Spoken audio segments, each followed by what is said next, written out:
Hello, this is Dr. David Green, Educational Director for Bionic Medical Institute. Today's topic is how successful are spinal cord stimulators? First, a quick overview. Spinal cord stimulation, also known as neuromodulation, involves delivery of electrical current impulses directly around the spinal cord. All right, the therapy is used by hundreds of thousands of individuals, both in the U.S. and worldwide, for individuals dealing with chronic pain that is not amenable to surgery. How does it provide relief exactly? Well, we don't know. There's a lot we don't know.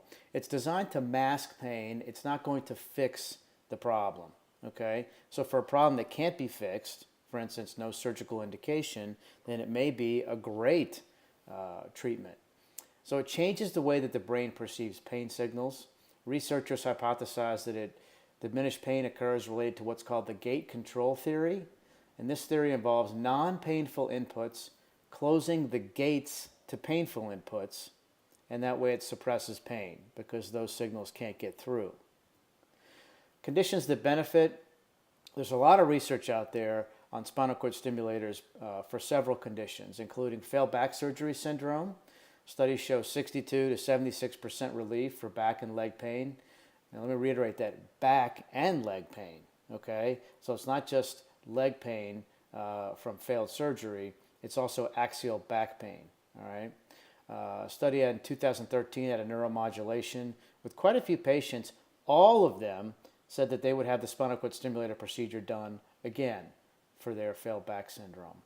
When you're looking at diabetic and peripheral neuropathy, a large study in 2014 at a Deaconess Hospital showed 85% achieve relief from their neuropathy, and over half, 58%, achieve complete sensory return in their lower extremities. Do you know how amazing that is for people who have difficulty walking and balancing because of their decreased sensation? To get complete return of that, their mobility increased tremendously and the pain relief was dramatic. So looking at CRPS and RSD, there have been several studies on this, but 80% good to excellent results if it's done within the first 2 years of the condition. And that was a large study out of neurosurgery in 1997. There have been other studies since then, but if it's over 2 years to 5 years, the results go down. And if it's over 5 years that the condition's been in place, then the results are pretty low. They're not so great. But if you get it early, 80%. Chronic neck pain overall has a 62% excellent pain relief in the long term. That was a study out of Neuromodulation in 2014. Additional conditions that are non-FDA approved that it can work well for include coronary artery disease pain and angina. If there's not a surgical indication for those, spinal cord stimulator could be great. Peripheral vascular disease, there's some studies, headaches and migraines. Pelvic and testicular pain would more be applicable for a peripheral nerve stimulator. But for pelvic pain, spinal cord stimulators are being studied. Phantom limb pain, we'll look at some studies on that. Cancer pain, the indication depends on the location of the pain. For patients who have whole body pain due to cancer, it may be that an intrathecal morphine pain pump may be better. But if there's isolated pain from the cancer, then it can be a great treatment because the opioids have side effects of their own. Those who have post-thoracotomy pain syndrome, there's some studies out there. And all of these were looked at in Pain Practitioner in 2015. So looking at migraines, there's a study out of Neuromodulation 2015 looking at 17 patients over a 4-year period. The pain intensity from the migraines was down 60%, and the median number of days monthly with migraines decreased from 28 to 9. Huge decrease. Excellent results. Another study, occipital nerve stimulation for chronic migraines. A large systematic review showed a mean reduction of 2.6 headache days per month, and this study was not that large. It said that larger studies were needed. Looking at phantom limb pain, 12 patients over a 20-year period in Neuromodulation of 2013 study showed 66% average pain reduction for those with intractable pain following a limb amputation. Spinal cord stimulation therapy for the treatment of phantom limb pain and ischemia. This was a small study of 3 patients who achieved an average of 50% pain relief. And then use of spinal cord stimulation in the treatment of phantom limb pain. This was 4 patients at MD Anderson Cancer Center. over 80% excellent outcomes in those 4 patients. Post-thoracotomy pain syndrome, there is limited literature, mostly case studies. For instance, spinal cord stimulation for treatment of pain in a patient with post-thoracotomy pain syndrome. A few years ago, this was in 1 patient. It worked excellent, but there are no large studies on this. So the indications are expanding for spinal cord stimulation. For instance, there's some evidence coming out that it works well for urinary urgency, frequency, retention, incontinence. So in the urology world, there's some really exciting research going on. Interstitial cystitis can be a very challenging condition. So spinal cord stimulator is being looked at for this, along with fecal incontinence and constipation. Spinal cord injury is a very difficult field to make advancements in, but spinal cord stimulators have been showing some help with recovery, along with the field of erectile dysfunction. So there have been several studies looking at the cost effectiveness of spinal cord stimulators. These are not cheap devices. They cost around $25,000 to the insurance company, so thank goodness they are covered, and for good reason.